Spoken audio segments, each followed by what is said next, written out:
Education is what's important. Training, preparation for the expected. Education, preparation for the unexpected. Good afternoon, Team Krulak community, and on behalf of Marine Corps University, the Marine Corps University Foundation, and the Krulak Center for Innovation and Future Warfare, welcome back to the Brewcast, our series designed to connect the worlds of the warfighter and PME with the best in innovative and creative thought. I'm your host, Major Ian Brown, Operations Officer at the Krulak Center. Before we begin, please remember all opinions expressed here are those of the individual and do not necessarily reflect the views of the Krulak Center, Marine Corps University, the United States Marine Corps, or any other agency of the U.S. government. All right, so understanding complex military concepts on one's own is not easy. Distilling their essence to quickly and coherently explain them to others is much harder. Our guest on this episode, 1stLt Kayla Haas, has nevertheless cracked the code on this challenge with the help of the humble tool of the whiteboard. We're going to talk today about how she deconstructs these complex concepts into a single frame, and then as well how she's used this unique approach as a training and educational tool, because it's not something that she just sort of keeps in the back of her office. This is a tool that's been used for others to help them better understand some of the ideas that Marines have to think about. So 1stLt Kayla Haas is the Communication Strategy and Operations Director at Marine Barracks, Washington, D.C., just up the road from us. She's a graduate of the United States Naval Academy, where she studied mathematics. She previously served as a Comstrat officer at the 2nd Marine Division, where she deployed with Marine Rotational Force Europe 21, TAC 1, and Joint Task Force Haiti. So, Lieutenant Haas, welcome to the Brewcast. As we were talking about earlier, this is yet another instance of me just cold calling people on Twitter and seeing if they want to jump on and answer our questions and share their information with our community. So, as always, appreciate you answering the call and agreeing to come on. To kick things off here, if you could just kind of give us like the origin story of how you've developed your sort of whiteboard PME as a tool. When did you start doing this? Why did you start doing this? Absolutely, sir. Thank you so much for having me. Great to have this opportunity. So the whiteboard started as a way to connect with my first group of Marines. As you stated, I was a product of the Naval Academy. And so for those 4 years and the 6 months at TBS, I was getting pumped up by my instructors. Are you ready to go and lead sailors and Marines? Are you ready to stand in front of them, to mentor them, to guide them? And I got to my first unit and I didn't really have any Marines in that first billet. I was a media engagements officer, which meant that I was really just interacting with external media, running the social media pages for 2nd Marine Division. And I had one sergeant in that office, and I was so hungry and bright-eyed and bushy-tailed to interact with Marines. And I was just looking for a way to engage with them without stepping on the toes of the officer who was in charge of those Comstrat Marines. So I started posting a brain teaser on my whiteboard inside of my office, probably because I was missing math a little bit. And it started to generate some interest. Marines would come by, try to solve the brain teaser, and I started to get to know the Marines a little bit on a more personal level, what their interests were, what their goals were. As I realized it was generating interest, slowly the brain teasers became really, really concise PME lessons. And for Comstrat Marines, it's really important to understand the unit that you're supporting so you can contextualize the activities. And so as 2nd Marine Division, trying to help my Comstrat Marines understand the unit that they support, how we fall into the MAGTAF, the equipment, etc. And so one day someone came into the office and they had seen a photo of my breakdown of the MAGTAF whiteboard. And I realized, other people are sharing photos of these whiteboards that I'm creating. Maybe I should start sharing photos of these whiteboards. And so I started posting them on LinkedIn. It gained a little bit of momentum, and it has grown into a much broader project now. And as time allows, I try to create simple visual displays of some of the more complex activities, policies within the Marine Corps and DoD. So I can actually share some of the early whiteboards here. So this is one of the first whiteboards that I created. And you'll see at the bottom, the kind of tagline I wrote is Marines don't eat crayons, they solve problems. And I think, I can, take some fun about that joke, but I really wanted my Marines to be seen as problem solvers. And so, MCD P7 Learning talks about the importance of this, and the brain teaser was an easy way to kind of work that in daily. So there's an early brain teaser, and then let me pull up a more recent whiteboard with the fuller PME. So here's one on force design, and these whiteboards in my mind are really a visual elevator pitch for Marines or anyone who's walking through the office. You have 9 square feet instead of 30 seconds of time to capture someone's attention, and hopefully they can take something away and be intrigued to scan the QR code or ask questions or learn more about that topic. But really, it's how can I concisely summarize this force design, for example, 15-page document in a way that someone can quickly understand the foundation of what it means, and then hopefully inspire them to learn more. Great. And actually, if you could maybe leave the force design one up here, sort of for the next question, because for me, I think this was one of the first ones I saw when people, other people in my network started, retweeting and sharing these things. The force design, obviously it's a very, very timely topic, right? It's sort of it's really been a dominant narrative arc inside of General Berger's 10 years Commandant. Right. And lots of discussion about it. So, so with this kind of as an example, could you walk us through? So, how do you take a 15-page document or a longer, doctrinal publication potentially, and what's your approach, your methodology for like breaking it down, figuring out what the essence, the important parts are, and then figuring out how you want to lay that out inside of this constrained, two-dimensional space? Right, sir. So it kind of depends on the nature and the length of the document. So Force Design 2030, what was the release document, was about 15 pages. And so that was, relatively easy document to work through, pull out key ideas, and break down, on a whiteboard. But you talk about the National Defense Strategy or the National Defense Authorization Act. The NDS was 80 pages and the NDAA was more than 4,000 pages. So in those cases, the starting point sometimes actually starts with an executive summary or a news article that has already done some of the heavy lift in identifying the overarching ideas. But yes, it always starts with reading for understanding. And unfortunately, I don't have any pictures of this, but usually I print out the document or I'll start a page of notes, and it's very messy at first. It gets uglier before it gets pretty.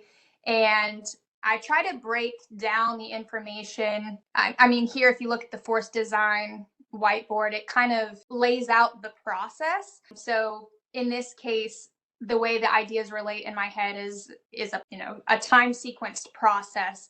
But for other different policies and documents, maybe it's organized by categories chronologically. So for me, I have to think through how do the ideas in this document fit together. And then really, it's just a matter of understanding the author and what they are trying to convey to the audience and visually showing the reader that information. So I know some people debate whether or not there are learning styles, but I'm a firm believer that I always have been a visual learner, a visual communicator. I've always wanted to see or be shown, how things work. So this is really just the way that my brain processes and conveys information. Great, thanks. And I mean, from Team Krulak over here, we would 100% agree that there are different learning styles and approaches, and and something that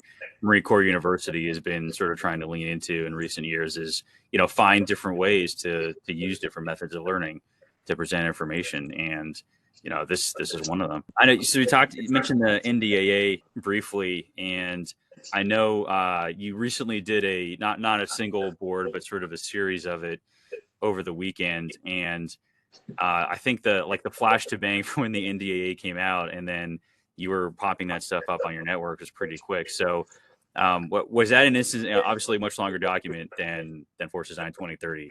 So, was that one of those instances where you were relying on some other folks who had done some initial breakdown and analysis? Absolutely. So both the House Armed Services Committee and Senate Armed Services Committee, had published kind of executive high-level summaries of the document. So that was very helpful. I think those summaries ranged from 15 to 20 pages as opposed to 4,408. So that was a great starting point to pull out the most important information. And then just reading, news about the NDAA has been pretty popular for the last several weeks. And so, Saturday was when I sat down and created the slides, but I had been reading and digesting and trying to pick apart that information for several weeks. So I did try to put it out in a timely manner because I think, it's important information for service members, for Marines, for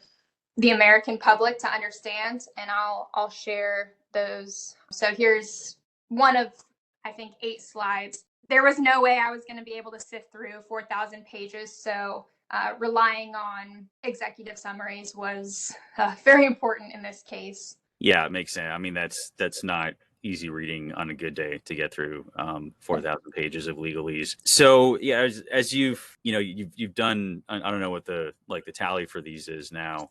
I don't know, in the dozens, in the hundreds, maybe. I would say probably 30 to 40 that have been photographed and shared with the world to see. There's definitely some smaller day-to-day whiteboards that I do or have done for things that have gained traction. I would say somewhere between 30 and 40. Okay. And so in the development of those, do you have different sort of target audiences in mind once you've sort of selected a theme and then you go through the deconstruction of it and the presentation, or is your intent that it's simply something that's available and open to as wide an audience as possible? I would say that almost every topic that I've taken on started because it was something I wanted my Marines to understand, that I wanted to have conversations with my Comstrat section about. A lot of the topics are very high level, the National Defense Strategy, the National Defense Authorization Act, force design, but I think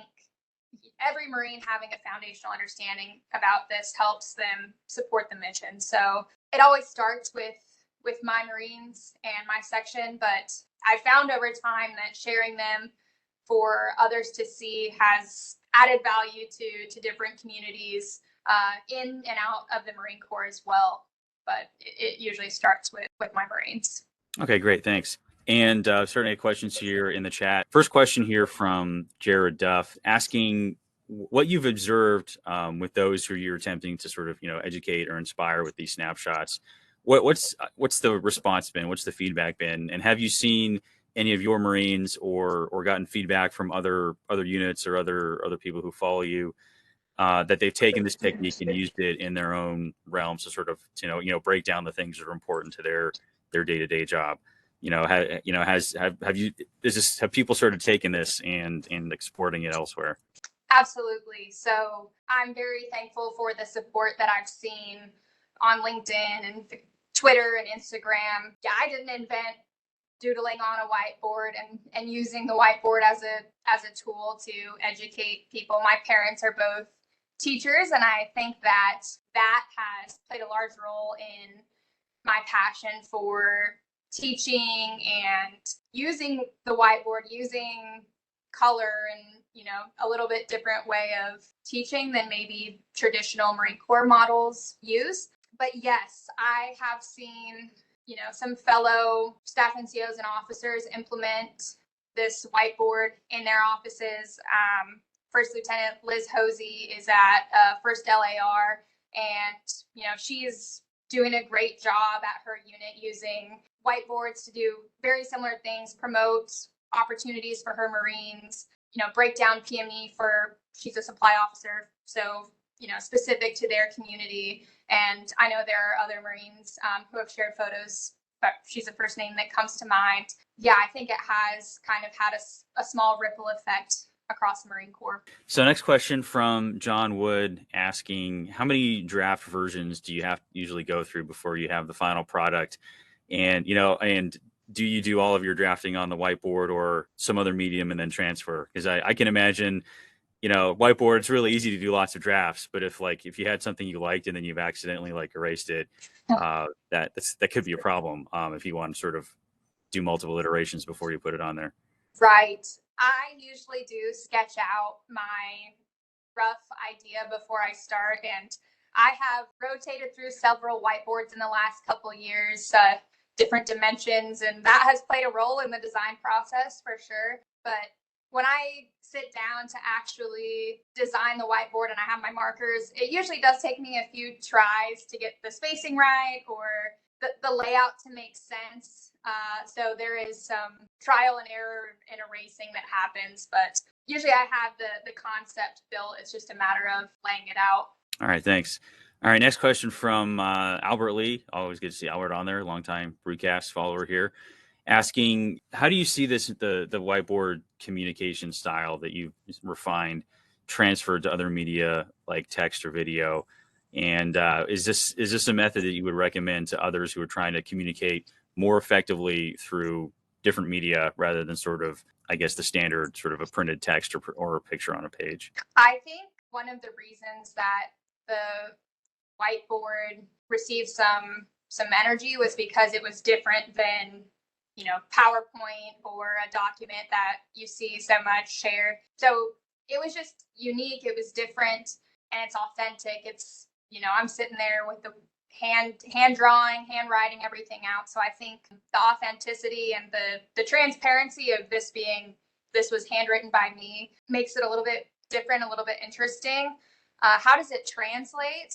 I think it translates very easily. A lot of the whiteboards that I've created digital versions, graphics, or slides of the whiteboards, and for ease of sharing online, on Instagram or for other organizations to use as part of their broader PowerPoints. So I do think that the style is transferable, but there's just something very, I think, transparent and authentic about handwriting on a whiteboard. Okay, great, thanks.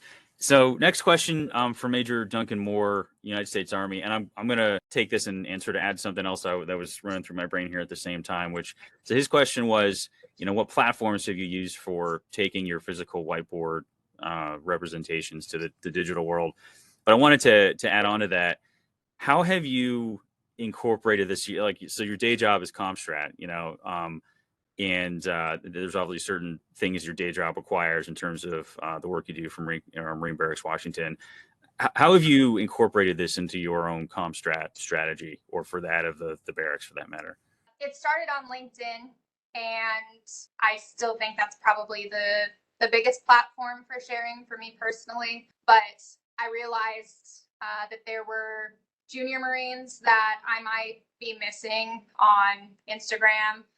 So I opened up to that platform, and then I've had a Twitter for a few years, but I've kind of just been a silent observer for a long time and used it as a way to read the news. And several months ago decided, I should probably be sharing here too. So that's how the sharing happened. And then how does this work and tie into my Comstrat job? I a little bit touched on it earlier, but Comstrat Marines have to understand the unit, the mission that they support in order to provide timely, accurate, truthful information and to contextualize those activities and those policies. So in one way, I think it directly impacts their ability to do their job because they have understanding of these higher level topics. But two, I've used it to break down within our section our communication strategy at Marine Barracks, Washington. And so usually communication strategy, I don't know, can be anywhere from 10 to 30 pages. And so in the same way, taking this really long document that outlines key publics and themes and messages and tactics and summarizing it in a quick visual elevator pitch for the Marines to understand the same thing.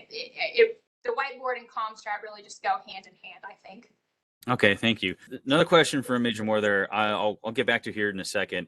But as you were sort of going through your approach at Marine Barracks, Washington, I wanted to throw in a question and maybe expand a little bit on your previous Comstrat experience as you did time with 2nd Marine Division, going to MRF Europe and to join Task Force Haiti. I'm curious for the benefit of, maybe those other Comstrat officers who might listen to our podcast, or for those other Marines who are trying to do things in the information space. What were some of your experiences as Comstrat officer on those different deployments, and what sort of takeaways did you have from each of those that have informed your approach to communication strategy?